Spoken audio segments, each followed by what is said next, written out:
Bonsoir chers internautes de Hamlet SN TV, bienvenue dans le journal hebdomadaire. Tout de suite les titres.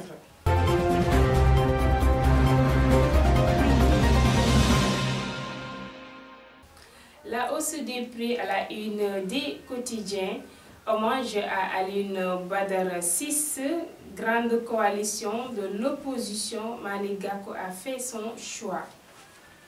Décès de Serigne Cheikh Djemou Fall, Khalif des Baye Fall. Pluie diluvienne, un baobab s'affaisse sur plusieurs maisons à Diass. Du sport mondial 2022, le Sénégal conforte sa première place dans le groupe H. Tout de suite, le développement.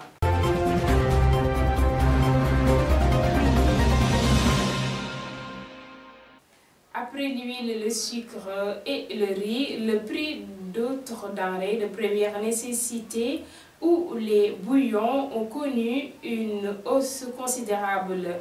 Un jour au marché Thiaroye et dans plusieurs boutiques de Pikine attestent de cette situation stressante et inquiétante, nous dit APS.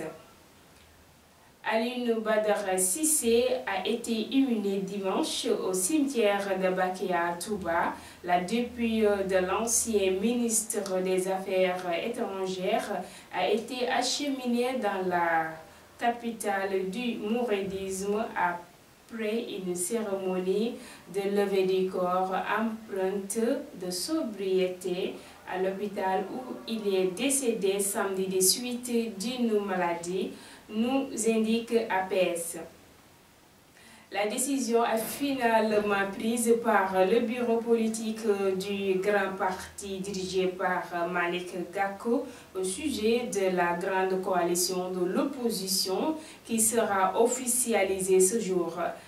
Ce après de larges concertations au sortir desquelles le dit bureau donne mandat au président Malick Gakou de participer à la cérémonie de lancement de la coalition et de signer la charte cet après-midi à 16 h, nous indique Seneweb. Serigne Cheikh Djemou Fall, 7e Khalif des Baye Fall, est décédé mardi soir à Mbacké des suites d'une maladie, a été inhumé dans la soirée au cimetière de Bakia Touba. Le successeur de Serigne Aminta Fall a passé 14 ans à la tête du Khalifa selon APS Le Soleil.sn. Pluie diluvienne, un baobab s'affaisse sur plusieurs maisons à Diass. Les violentes pluies de la nuit du 31 août accompagnées de vents violents ont fait plusieurs dégâts dans la commune de Diass. Au village de Mbayar, un baobab s'est effondré sur plusieurs habitats. Il y a eu des dégâts matériels et des blessés, rapporte Libération. Le maire de Diass a remis la somme de 1 060 000 francs CFA aux familles des victimes.